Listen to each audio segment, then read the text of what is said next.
Salutations et bienvenue dans cette War Saga où on narre l'histoire et les exploits des héros de légende de Warhammer. Et ceci est celle d'Eltarion, du gardien de Tor-Ivresse, au sinistre, puis aux événements qui l'ont amené à devenir la lumière. Pour que vous ne soyez pas perdu, ça c'est Eltarion, ça c'est aussi Eltarion, et ça c'est... Bon, ça c'est Alphonse Elric, mais c'est à peu près le même principe. Les choses vraiment ont commencé à bouger pour Eltarion alors qu'il est gardien de Tor-Ivresse. Après une énième invasion d'Ultuan par les cousins des hauts elfes, les Druchii, montés à bord de leur immense arche noire, Eltarion eut un éclair de génie et annonça à haute voix « Et si pour une fois, nous, on les attaquait ?» Et après un grand silence des princes d'Ultuan qui se regardaient en se demandant pourquoi ils y avaient jamais pensé, ils ont dû tous faire un signe de tête puis ils sont y allés. Bon, c'était pas le premier à y penser, mais c'est au moins le premier à avoir réussi. Du coup, il a entamé un sacré voyage d'Ultuan jusqu'aux terres des Elfes Noirs. Il a pris par surprise toutes les garnisons et les a massacrées jusqu'au dernier pour éviter qu'ils donnent l'alerte à Nagaronde. Et quand ils sont arrivés, tout ce qu'ils ont eu à faire, c'est de se déguiser en Elfes Noirs et d'ouvrir les portes, parce que personne s'attendait à ce qu'ils soient là. Et ensuite, ils ont commencé à tout cramer. Donc Malekith, le roi sorcier, s'est un jour réveillé un beau matin et a juste vu une armée d'Oelfes en train de détruire sa cité. Ça a dû lui faire bizarre d'avoir les rôles inversés pour une fois et... Attendez, ça c'est pas Malekith, c'est Maliketh. Bon, certes les noms se ressemblent, les armures se ressemblent un peu, mais ils n'ont rien à voir. Du côté d'Eltarion, tout se passait bien dans le meilleur des mondes, jusqu'à ce qu'il se fasse chive par une furie tout droit sortie d'un buisson. Cela dit, elle a pas fait long feu, sa tête a vite volé, et elle a sûrement servi de repas à Eldorage, le griffon d'Eltarion. Suite à cette victoire d'anthologie, l'armée a commencé à retourner vers Ultuan. Mais malheureusement pour Eltarion, la lame était empoisonnée. Et il a agonisé durant tout le voyage de retour. Jusqu'à ce qu'ils arrivent au rivage d'Ultuan, où là, malheureusement, Eltarion finit par mourir. Ah non, on me dit dans l'oreille qu'il s'est réveillé tout frais comme un gardon avec une épée magique. Et oui, parce qu'en gros, un fantôme de son père est apparu, pour déjà lui dire qu'il était mort, et en plus qu'il y avait un chef de guerre gobelin nommé Grom qui était en train de détruire les pierres gardiennes situées entre Atel Tamara et Tor-Ivresse. Ce qui pourrait être un sacré problème car ces pierres sont justement ce qui maintient le vortex au centre d'Ultuan, qui lui-même empêche les démons de rentrer dans la réalité. Son père disparut ensuite et laissa derrière lui le croc d'acier, un artefact ancien et magique, transmis dans sa famille depuis des générations. Et suite à cette apparition, Eltarion semblait être miraculeusement revigoré. Suite à ça, Eltarion et son armée foncèrent jusqu'à Tor-Ivresse et réussirent à repousser la Houarque de Grom. Mais la pierre gardienne qui restait était instable et le vortex menaçait d'être endommagé. Et un événement assez étrange se produisait dans la tour de la pierre gardienne. Eltarion et 4 autres mages sont entrés pour tenter de le stabiliser.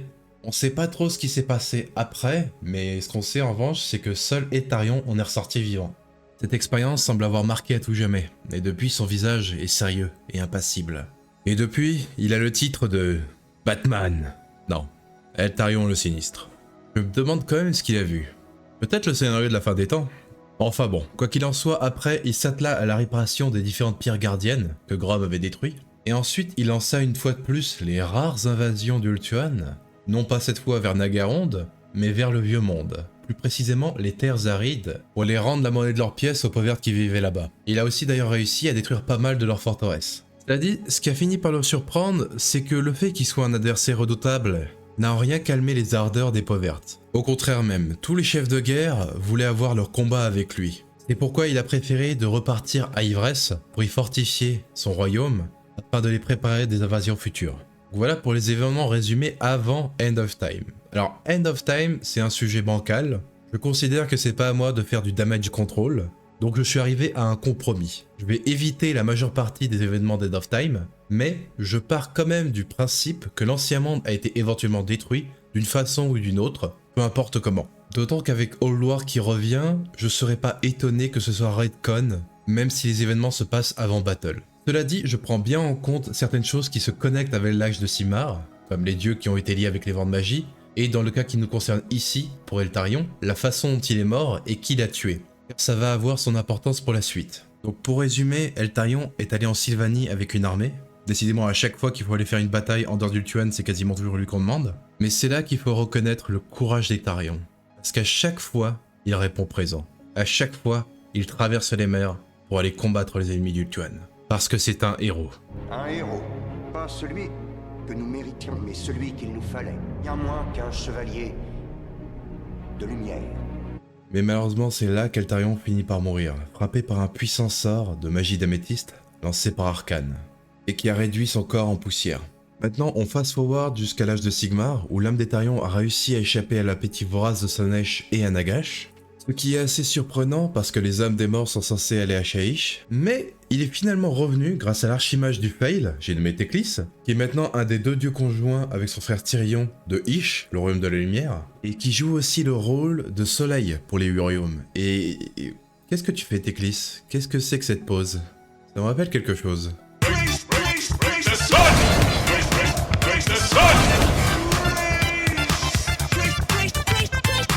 Enfin, dans son cas, ce serait plutôt Praise the Moon, parce que le sphinx sympathique juste à côté de lui, c'est l'incarnation d'une lune. Alors pas celle-là, ni celle-là non plus.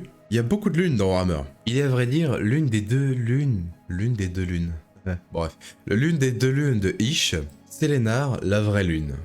Teclis a donc tenté de créer un nouveau corps pour Eltarion grâce à la magie de la nation luminette d'Iliata, qui se situe sur l'un des 10 paradis de Ish. C'est une société matriarcale qui met en priorité la natalité et la propagation de la vie dans son royaume, et qui a mis au point une magie de clonage dont Teclis voulait justement se servir pour recréer un nouveau corps à Eltarion. D'ailleurs, l'utilisation de cette magie a failli un peu déraper. Le principe, c'est de diviser l'âme d'un individu en deux et de le placer dans un nouveau corps, une copie, qui aura les mêmes souvenirs, les mêmes émotions, tout. Sauf qu'au début, Iliata avait pas limité le nombre de fois où on pouvait diviser une âme. Donc ils sont arrivés à un point où certes c'était la nation la plus peuplée de tous les royaumes, mais les elfes qui avaient un centième d'âme étaient un peu, dirons-nous, vulnérables à toute forme de corruption. Donc quand ils ont réalisé qu'à chaque fois que l'un d'entre eux éternuait, il poussait des tentacules, ils ont limité le procédé à seulement 2 clones. Quoi qu'il en soit, Teclis voulait juste s'en servir pour créer un nouveau corps à Eltarion pour qu'il puisse placer son âme dedans. Et certains d'entre vous commencent peut-être à se poser la question de c'était un plan à Teclis, qu'est-ce qui a fail?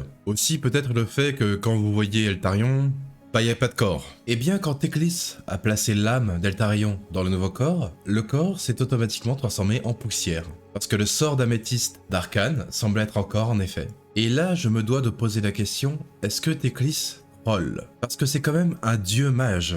Il peut pas dissiper une malédiction de Lich. Certes, pas n'importe quel Lich, Arcane avait même le titre de roi Lich, sans aucune artasse. Mais quand même, là je peux pas m'empêcher de penser que Teclis torture Eltarion. Cela dit, Eltarion a réussi à s'incarner dans l'armure qui enveloppait ce corps. Depuis, Teclis a tenté de lui créer d'autres corps, mais à chaque fois, il y a eu le même résultat. Et Eltarion a commencé à entrer dans l'action. D'ailleurs, plus récemment, les Luminés sont entrés en guerre avec Nagash, suite aux événements du nécroséisme, et c'est Eltarion qui est allé de Ish jusqu'à Shaiish. Décidément, à chaque fois, c'est lui qu'on envoie pour envahir l'ennemi. Et dans ces batailles, il a même eu droit à son 2e round contre Arcane, et a gagné en plantant ses 2 épées dans son torse et en le balançant dans l'extrémité de Ish. Donc pour l'instant, 1 point partout, on le reverra sûrement pour le 3e round. En tout cas, ça fait plaisir, ça prouve bien qu'Eltarion est bien à l'intérieur et qu'il n'a pas oublié ses rancunes. Maintenant, j'aimerais parler de la figurine de la lumière d'Eltarion. Et autant dire qu'elle est juste magnifique. Juste sur l'aspect technique, on dirait qu'elle défie la gravité. J'ai dû passer un quart d'heure à essayer de repérer où est-ce que les points de la figurine se connectent pour voir comment est-ce qu'elle tient en un seul morceau. Enfin, un seul morceau, vous m'avez compris quoi. Voilà donc pour les aventures d'Eltarion, aussi bien dans l'Ancien Monde que dans l'âge de Sigmar. En tout cas, j'ai très hâte de voir les aventures futures de la lumière d'Eltarion, et même d'autres aventures qui pourront arriver avec le Vieux Monde. J'espère que vous aurez apprécié cette vidéo. Si vous avez d'autres héros que vous aimeriez voir figurer dans un War Saga, n'hésitez pas à le dire en commentaire. Et en espérant vous voir pour la prochaine. A plus!